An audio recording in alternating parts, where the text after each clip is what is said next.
खबर मुजफ्फरनगर से आ रही है, जहां देश और धर्म की रक्षा के लिए अल्पवायु में सर्वोच्च बलिदान देने वाले गुरु गोविंद सिंह जी के साहिबजादे जोरावर सिंह व साहिबजादे फतेह सिंह के बलिदान दिवस पर यूपी सरकार के कदावर राज्य मंत्री कपिल देव अग्रवाल ने उन्हें एक कार्यक्रम में शत नमन किया। मंत्री कपिल देव अग्रवाल ने बताया कि साहिबजादे जोरावर सिंह लगभग 9 वर्ष और साहिबजादे फतेह सिंह लगभग 7 वर्ष सिखों के 10वें गुरु श्री गुरु गोविंद सिंह जी के छोटे पुत्र थे। 704 ईस्वी में चमकौर के युद्ध के बाद उन्हें उनकी माता गुजरी जी के साथ सरहिंद जाया गया। उस समय भारत में मुगल शासक औरंगजेब का शासन था और सरहिंद का सूबेदार वजीर खान था। वजीर खान ने साहिबजादों पर इस्लाम स्वीकार करने का दबाव बनाया, लेकिन इतनी कम उम्र में दोनों ने अपने धर्म और सिद्धांतों से समझौता करने से इनकार कर दिया। उनकी अड़िग आस्था और साहस से विचलित होकर वजीर खान ने उन्हें जीवित दीवार में चिनवा देने का अमानवीय आदेश दिया।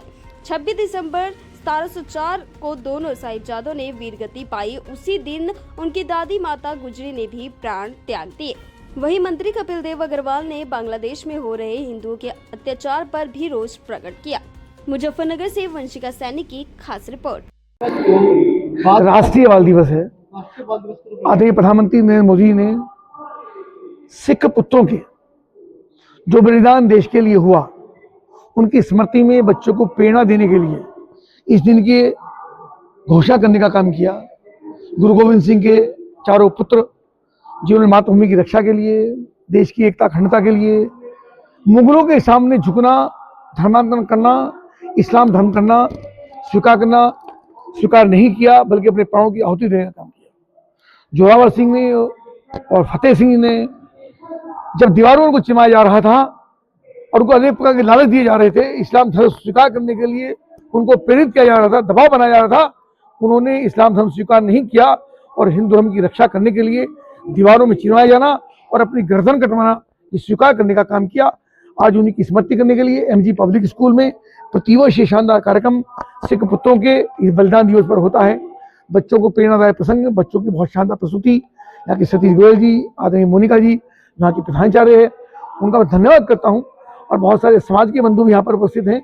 निश्चित रूप से आज का दिन ये बच्चों के लिए बहुत ही प्रेरणादायी दिन है, जिससे बच्चे प्रेरित होकर के समाज को आगे बढ़ाने का काम कर सकें और अपने जीवन को श्रद्धा के साथ और संस्कार के साथ आगे बढ़ाने का काम करें। बांग्लादेश में जो चल रहा है, हिंदुओं पर अत्याचार हो रहे हैं, क्या कहना चाहते हैं? सब देखिए, बहुत ही अन्यायपूर्ण कार्रवाई चल रही है बांग्लादेश के अंदर। अल्पसंख्यकों पर अत्याचार रहा है, हिंदुओं को मारा जा रहा है, काटा जा रहा है। एक दलित हिंदू युवक की हत्या वहां पर करने का काम किया।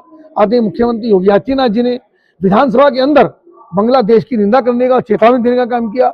हम सब उसकी निंदा भी करते हैं और निश्चित रूप से बांग्लादेश को होश में आना चाहिए और भारत आने वाले वक्त पर जो कुछ ना कुछ जो भी स्थिति होगी उसका सामना किया जाएगा। मीनाक्षी चौक का नामकरण में अटल रखा गया है।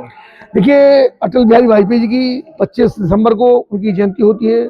101 वर्ष उनकी जिंदगी के पूरे हुए। एक मन में ये बात आई तो मैंने आदरणीय मीनाक्षी स्वरूप जी से आग्रह किया कि जो मीनाक्षी चौक है, जो मीनाक्षी टॉकीज का भी हुआ करता था, जिसको लगभग 30 वर्ष बंद हुए हो गए, उस मीनाक्षी चौक का नाम पूज्य अटल बिहारी वाजपेयी जी के नाम से हो, तो उन्होंने उसको स्वीकार भी किया। आने वाले बोर्ड बैठक में उसको रखा जाएगा और वहीं से यानी अटल चौक से लेकर के शिव मूर्ति तक का मार्ग का रास्ता भी अटल मार्ग के नाम से रहेगा।